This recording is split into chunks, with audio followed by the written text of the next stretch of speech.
Hello everyone, welcome back to my channel.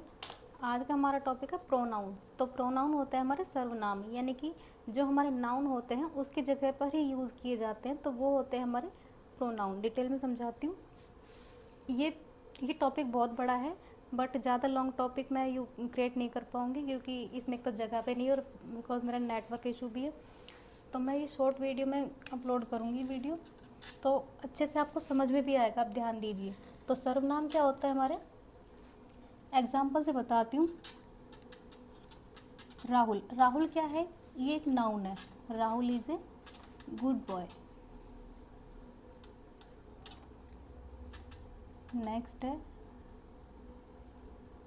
Rahul is a student of 5th class.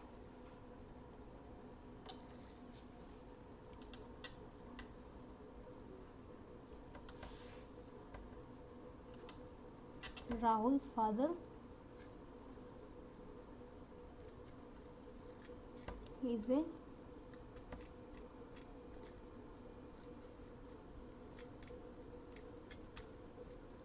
Building contractor. अब ये मैंने 3 sentence लिखे हैं। Rahul is a good boy, Rahul is a student of 5th class, Rahul's father is a building contractor.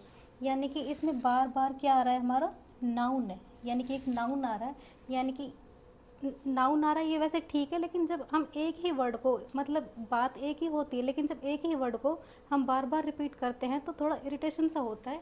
तो वो हमारा होता है ये राहुल। तो राहुल इसमें क्या है, नाउन है। तो अब इसको प्रोनाउन कैसे बनाते हैं, देखो ध्यान से देखिए। हम जब फर्स्ट सेंटेंस लिखेंगे Rahul is a good boy, तो ये लिखना हमारा ठीक है, यानी कि ज़रूरी है। लेकिन जब हम राहुल के बारे में ही बात कर रहे हैं तो वहाँ पे हम राहुल नहीं लिखेंगे, वहाँ पे हम लिखेंगे ही। यहाँ पे हम लिखेंगे ही। तो Rahul is a good boy, he is a student of 5th class, his father, यहाँ पे भी हम लिखेंगे he, his father is a building contractor. यानी कि जब ये राहुल की जगह ही आ रहा है तो ये क्या है हमारा, ये है हमारा प्रोनाउन, यानी कि सर्वनाम। अच्छे से समझ में आया होगा। तो यहाँ पे हम सब्जेक्ट हम कोई भी रख सकते हैं, ही शी इट, यानी कि सब्जेक्ट के अकॉर्डिंग हम सब्जेक्ट यहाँ पे रख सकते हैं, उसके अकॉर्डिंग हम हेल्पिंग वर्ब लगा सकते हैं। तो यहाँ तक समझ में आ गया कि सर्वनाम यानी कि प्रोनाउन है क्या, यानी कि बहुत बेसिक समझाया है। तो ये प्रोनाउन है क्या, तो ये प्रोनाउन जो होते हैं हमारे 8 तरह के होते हैं। 8 तरह के होते हैं हमारे।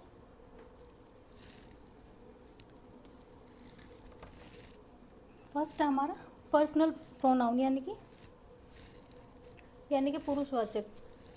आई, यू, ही, यानी कि ये किसी व्यक्ति वस्तु की तरफ इशारा करते हैं, तो ये होते हैं हमारे पर्सनल प्रोनाउन। नेक्स्ट हमारा पोसेसिव प्रोनाउन, यानी कि स्वामित्व प्रोनाउन, यानी कि ये हमारे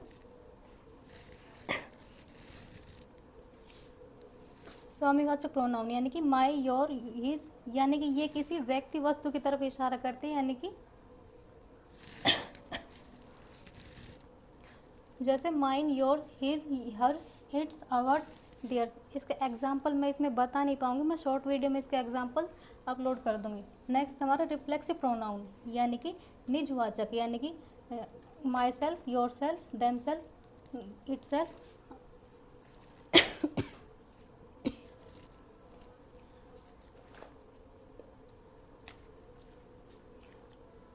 ये होते हमारे माई सेल्फ, निज सेल्फ, यानी कि आत्म संदर्भ को दर्शाते हैं, यानी कि किसी व्यक्ति वस्तु को भी दर्शाते हैं, आत्म संदर्भ को भी दर्शाते हैं। My self, your self, it self, इसमें आएंगे नहीं, बाकी और भी है।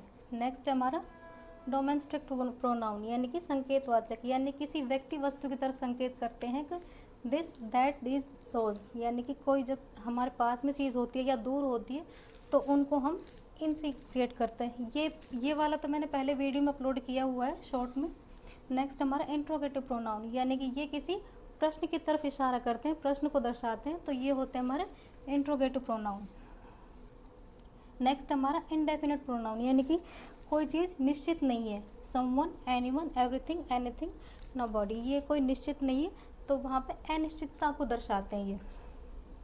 नेक्स्ट है हमारा डिस्ट्रीब्यूटिंग प्रोनाउन, यानी कि विभागवाचक प्रोनाउन, यानी कि ये भी ईच एवरी आइदर नाइदर, यानी कि इनमें से आप ये चार्ट बना लीजिएगा। नेक्स्ट हमारा रिलेटिव प्रोनाउन, ये कि संबंधवाचक। ये जब दो शब्दों को जोड़ते हैं तो ये होते हैं हमारे संबंधवाचक, यानी कि that which where when why what whom whose। थोड़ी सी तबीयत खराब की वजह से मैं लॉन्ग वीडियो बना नहीं पा रही हूँ, तो आई होप आपके थोड़ा सा समझ में आया होगा। रिपीट कीजिएगा, समझ में आ जाएगा। ये वीडियो अच्छी लगे तो लाइक कीजिए, शेयर कीजिए एंड सब्सक्राइब कीजिए। Thanks for watching.